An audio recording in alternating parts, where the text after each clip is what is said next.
Welcome to Happily Ever After, the podcast where we talk about life's big stories. From breakups and breakdowns to icky secrets and happy endings, it's the stuff that makes us human. I'm your host, Hannah Harvey. I'm a writer and a parenting blogger at mumsdays.com. That's mumsdays.com.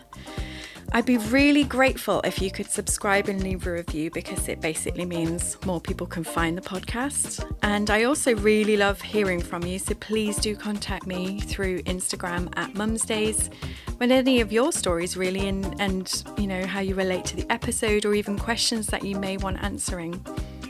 You can find all the details from this episode in the show notes. Hello and welcome to Happily Ever After with me, Hannah. And today, beamed in from her flat, I have Katie. Hi. Hi, Katie. Hello. I love the fact that what's your cat called again? How do I not know this? Pardon? Frank. Frank. Frank's on the windowsill. Frank. Could not be less interested.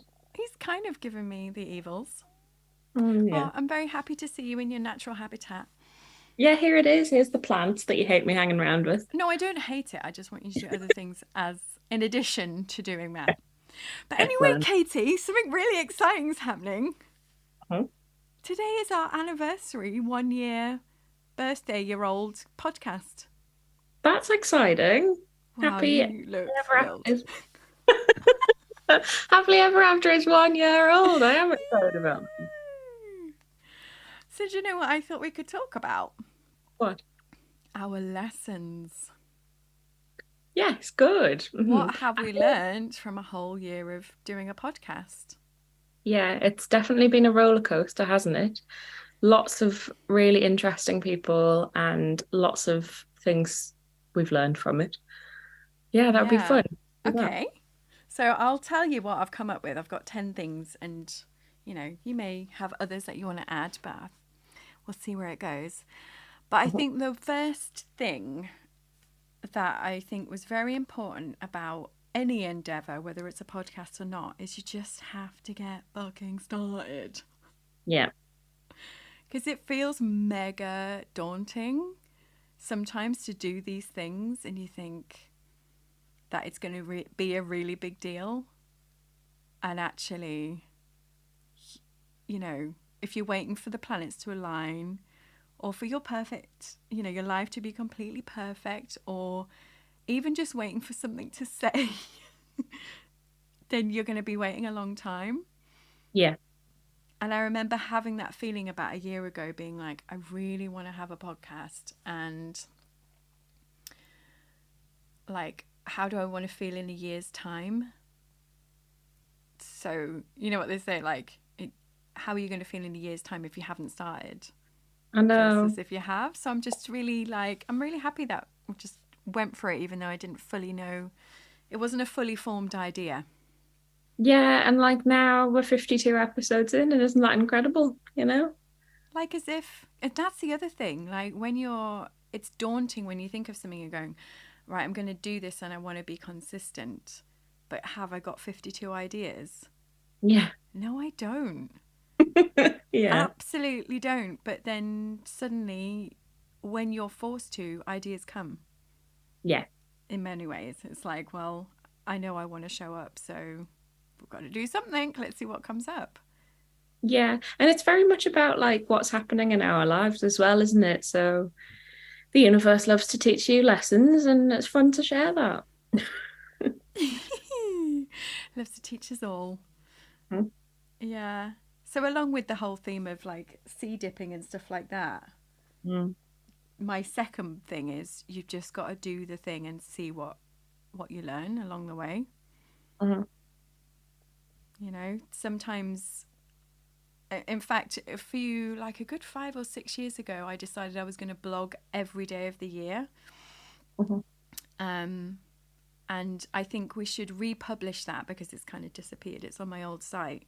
But the lessons that I learned were things like the things that resonate are not going to be the things that you think are going to resonate. Yeah. And often it's the thing that you do at the last minute that actually makes the most sense to people, or you get the biggest reaction. Yeah. But you would never have found that unless you committed to just doing the thing and Yeah. seeing what you learn. Yeah. And it's like, it's an element of kind of like trusting your own creativity, isn't it? You know, like just going, I don't know whether this thing's going to be any good. Let's see what we can do with it. Yeah, exactly. Which leads me nicely onto the next one, which is along the lines of the perfectionist stuff that we were talking about a few weeks ago. It doesn't need to be perfect. Yeah. You know, just failure is an important lesson. Like, I started the podcast because I was wanting to promote a retreat, the divorce retreat that didn't end up happening. But if I hadn't had that impetus to be like, right, I really want to use this as a platform for that, when that didn't work, I was then able to be like, oh, but it was the podcast that was important, not that. Yeah. Like, this is the thing that I really loved. But if I hadn't had the other thing that failed, I wouldn't have the podcast. Yeah. And I wouldn't have learned that lesson. So it's like leaning into these urges and seeing what comes of them. Yeah, definitely. I'd say the fourth thing I've learned is that you can be done cheaply. Yeah, that's true. Like, sometimes it's just you and me sat in my bedroom. Yeah. Many a time it's been me and you in your bedroom. Cramped up in the corner trying to make as many soft furnishings around us so the sound is good. Yeah. And I know at one point you sort of like got a professional microphone, which then turned out not to work very well anyway. And now we're sort of using your son's gaming microphone. To be fair, that one was better quality than mine. Exactly, And that's what I mean. sometimes when Claire Venus does hers, she just uses her Apple Earbuds. microphones. And apparently that's better than anything else that she's used. So it can be done cheaply. There's not that much to setting up a podcast, really. Like, you need somewhere to host the podcast, which Spotify will do for free, won't they? Yeah. So you can host it on Spotify. And then what you do is you take the RSS feed and you basically give that code to Apple and all of the other podcast places. Yeah, and it can sync across all the different platforms as well, which I didn't realize. I thought you had to sort of like host your podcast on one and then upload it to all the different ones, but no, it all talks to each other. It's very clever. Yeah. So it is pretty easy. Like, don't be put off thinking, oh, I wouldn't know where to start, because it's really, like, we can do it. You're way more savvy than me, but like, anyone can do it. Yeah. Sorry, that was you're gonna have to crop that bit, Lewis. Oh God. She's gonna be sick. And the other thing is, you don't have to have a reason. Yeah. You can just do it because you fancy it and for fun. Well, it's interesting how much this podcast has evolved, isn't it? Like, I was listening to the trailer that we uploaded before you'd even recorded an episode a couple of days ago, and it's like it was all about sort of your divorce journey, and you know, there's many aspects of what we talk about that's still about that, but then also like it's so much wider, and it's more about the people that you're interviewing and what's just generally going on in your life. And I think that's like, it's nice not having to be that specialist, you know. It's accessible to more of a everybody, you know, doesn't it? Yeah. Yeah, I think so. Well, hopefully that's the idea. Yeah. My next thing that I've learned is you know me, I love to not break a chain. So I'm like, if I'm going to show up every week, that's important to me. Like, I don't want to miss a week. I think we maybe missed 1 week because I was on holiday. Yeah. In the whole time.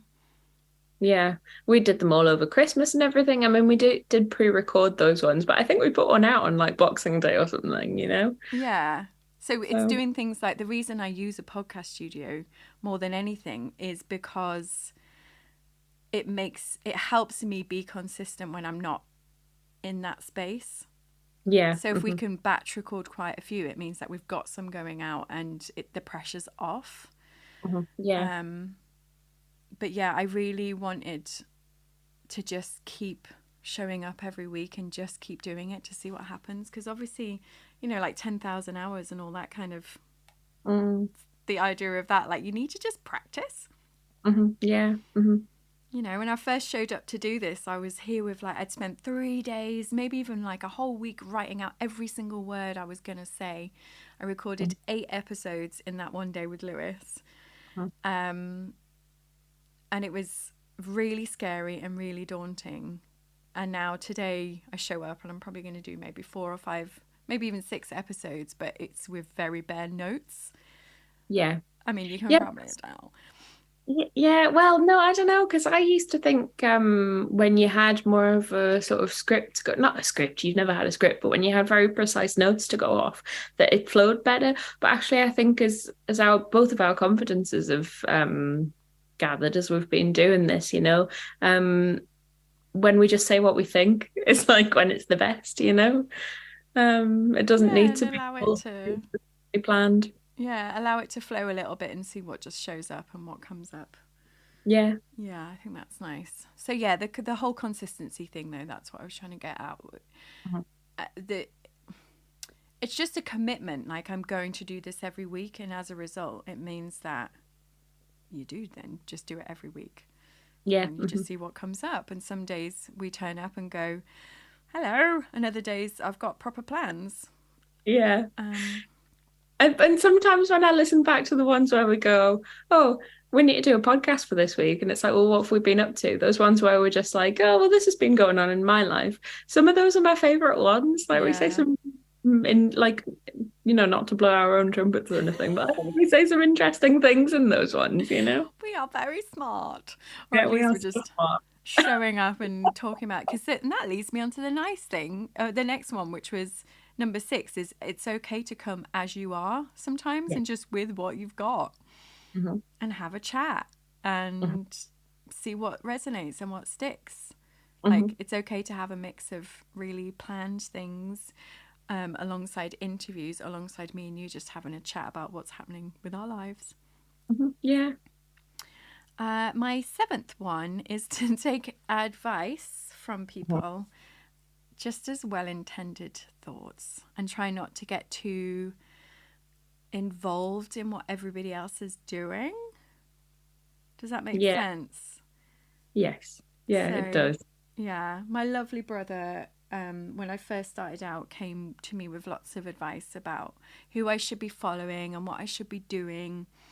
And it kind of shook me up a little bit because I was like, oh God, I need to do this and I need to make sure that I sound like I'm not reading and I need to listen to these people.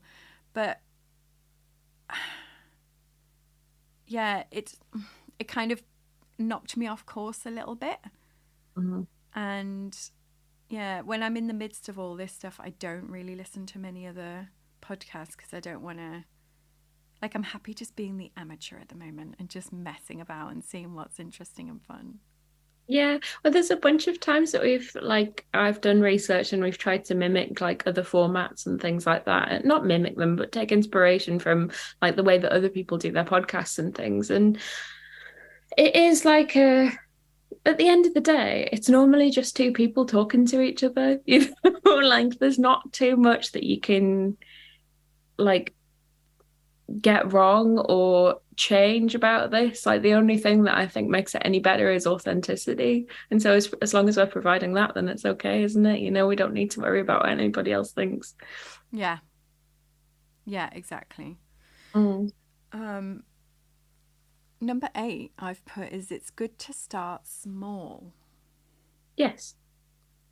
So there's this feeling of like, oh, everybody, you know, there's some of the bloggers that I follow and they'll do a podcast and the next day it's number 1 on the podcasting charts. I'm like, oh my God, why am I bothering? Like, why am I bothering? But then it's like, but we're learning how to do this. So not everything has to be an overnight success.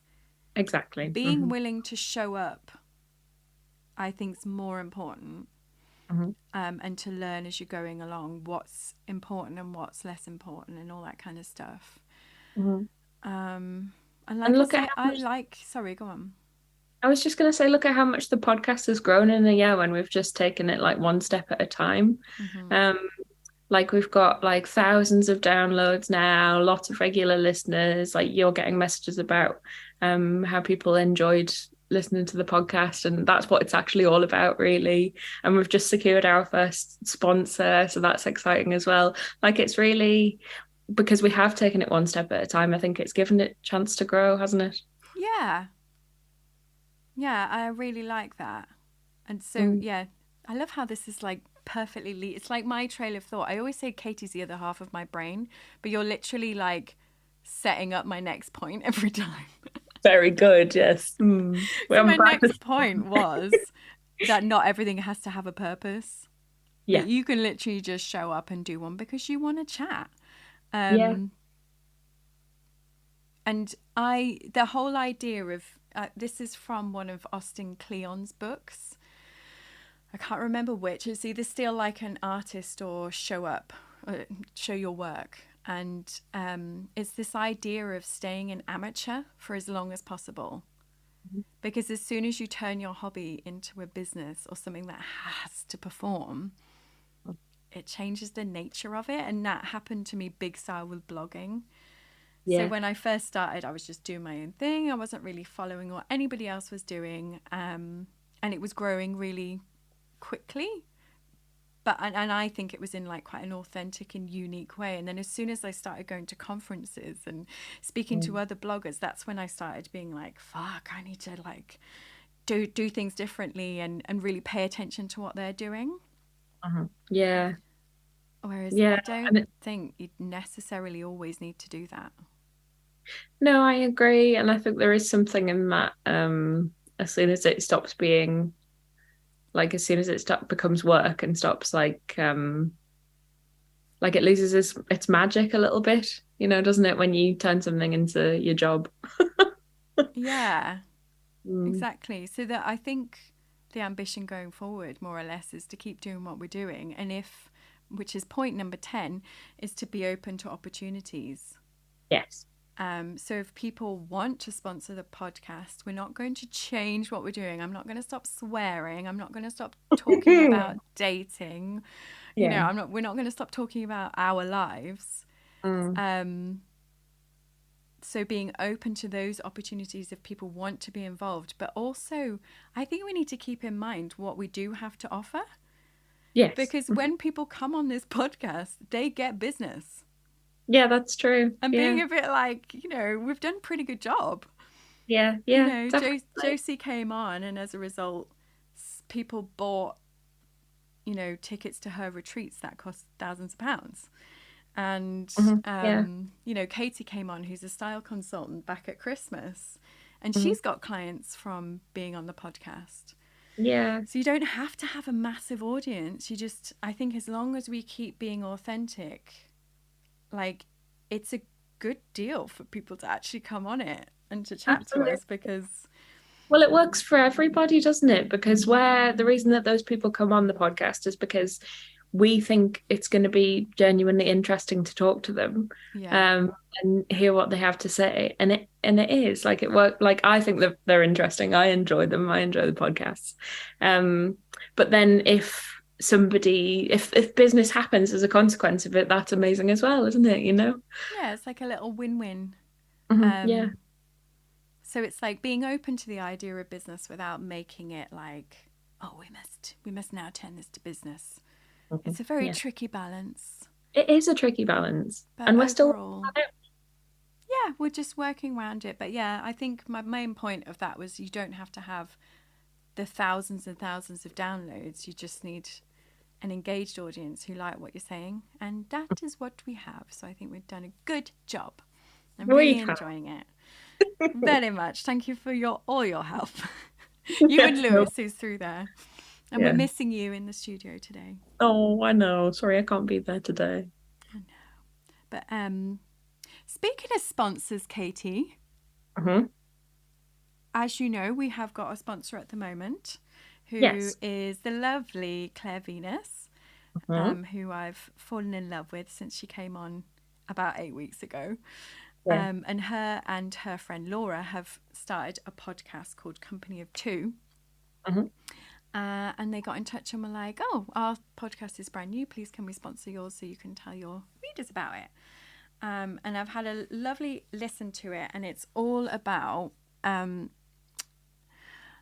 it's like what happens when you have a creative business, which is just you on your own. So company of one.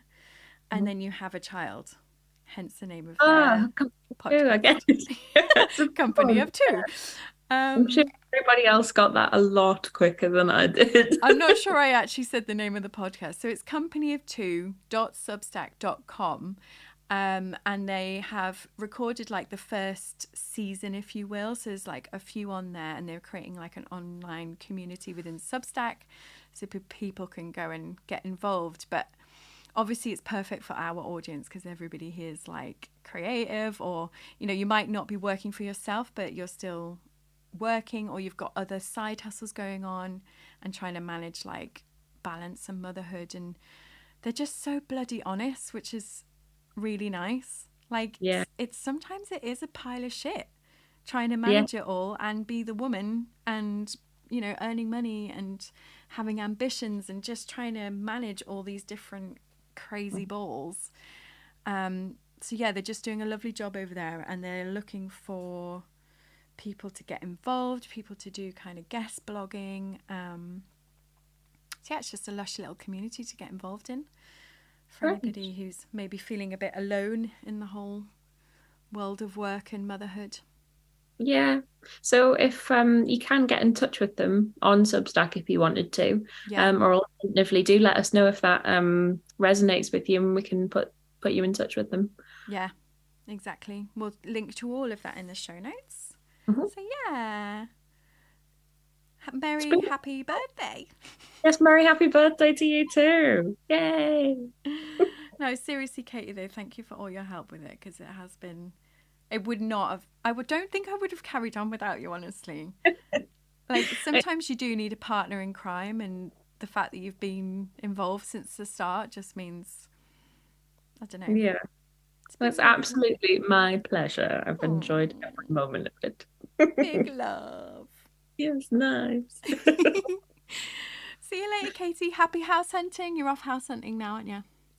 Oh, yes, I am. Yes, yeah, that's the plan. Gonna go and see a little flat. Fingers crossed, everybody. Fingers crossed. Love ya. Bye. Bye.